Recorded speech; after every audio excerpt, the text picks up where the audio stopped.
The next text we're going to read as we learn more about the Boston Tea Party is The Revolutionary War by Josh Gregory.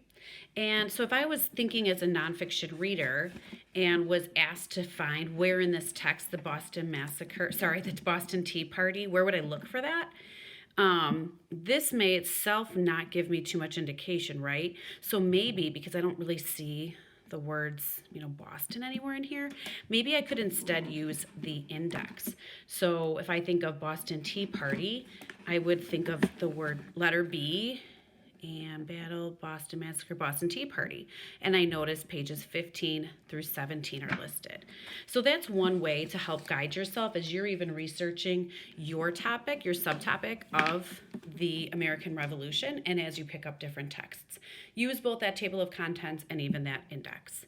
Okay, so let's zoom in on this page where it says the Boston Tea Party. We've already looked at the Boston Massacre, so I'm not going to look here. I'm going to actually zoom in right here. Like we did with the Boston Massacre think sheet, we're not going to rewrite the facts that we already know. Okay, so if we learn the date and these overview events, we're not going to rewrite it. We might star them to say it's confirmed, but then any new information we will list in source B, the second column. Before we get started with that, I'd like you to join me in writing that this text for source B is the Revolutionary War. I'm going to abbreviate Revolutionary with REV. So if you haven't already, pause and jot that title at the top of column B. Okay, the Boston Tea Party. Parliament repealed most of the Townshend Acts on the day of the Boston Massacre. But the British left the tea duty, which means tea tax, in place to maintain the principle that Parliament had a right to tax the colonists. A major London tea supplier called the East India Company lost a lot of business when Americans stopped purchasing its tea. By 1773, the company had 17 million pounds of unsold tea in its warehouse. Usually the company grew its tea in India and then shipped it to England.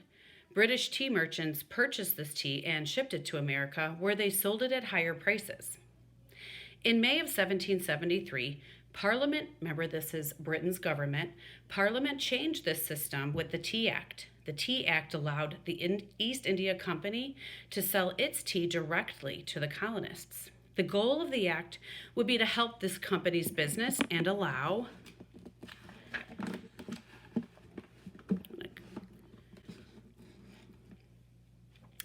Americans to buy tea at lower prices. It would also hurt smuggling in the area, a major problem for the British because the Tea Act made British tea cheap and easy to get.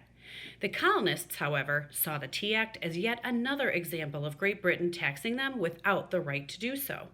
By the time news of the act reached America, 7 East India Company ships were already on their way to Boston. Samuel Adams was among the colonial leaders who wanted to prevent the company from selling its tea. He realized that by accepting the tea, Americans also would be accepting Parliament's right to tax the colonists. He and a group of rebels called the Sons of Liberty began planning a protest. The ships began arriving in Boston Harbor in late November. The Sons of Liberty guarded the ships so that they could not be unloaded. The Sons of Liberty tried to convince British officials to send the ships back, but the officials refused. On the night of December 16th, 1773, a group of colonists dressed as Mohawk Indians snuck into the harbor and threw the crates of tea into the water. We have a confirmed date, right? This is the same date that we heard about in our first text. So I'm going to go ahead and just put a star there. We also had it confirmed that they dressed up as Indians and that they dumped that tea into the harbor.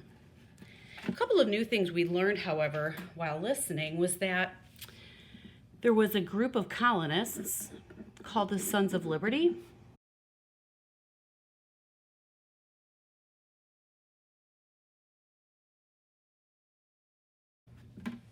So we learned in this text that the group of colonists who organized this Tea Party were known as the Sons of Liberty. Remember that in our last text, once we learned that the event occurred, we also then learned how did Britain respond. So let's read this section, this page, the last page in this text, to say and ask ourselves, how did Britain respond? Is it the same way that they talked about in the other book? In 1774, Parliament began passing a series of laws that came to be known as the Intolerable Acts. Okay, wait, I do remember hearing that. So Intolerable Acts, yes, right here, they passed the Intolerable Acts. The thing is when we read Liberty, we didn't really learn what were the Intolerable Acts. Let's see if this text gives us any clue as to what that means. These acts were designed to punish Massachusetts. Remember, Boston is a town in the state of Massachusetts, for destroying millions of dollars worth of property, the tea. Parliament then ordered Boston Harbor to be closed until the colonists paid for the tea that they had destroyed. British General Thomas Gage was named governor of Massachusetts, and it became illegal for the colonists to hold town meetings or elect their own officials without permission from the British. The Administration of Justice Act required that any British official charged with murder be tried for their crimes in England rather than in the colonies. The colonists saw this as a way to legalize any murders committed by British soldiers in the colonies. The acts also saw the return of an unpopular law that allowed British officials to house their troops in colonist homes. So it sounds like we heard of a couple of the Intolerable Acts. One of them said that British officials could hold trial, that is, in Britain, and the other was that the colonists had to house British troops in their own homes. So then we could say we did learn, yes, that they passed the Intolerable Acts and they shut down the harbor, but we learned a little bit about what the Intolerable Acts were. Maybe I'll actually say that.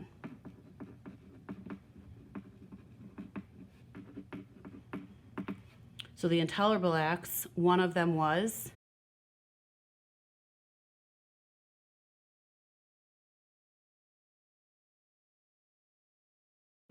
okay, so one of the first Intolerable Acts, I'm going to underline that so it stands out, is that the British officials that were charged with murder would stand trial in England versus in America.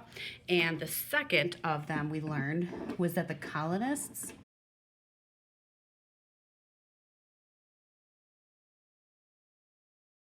So the second was that the colonists had to house British troops. So we're getting a little bit of an understanding as we read more sources what these Intolerable Acts were.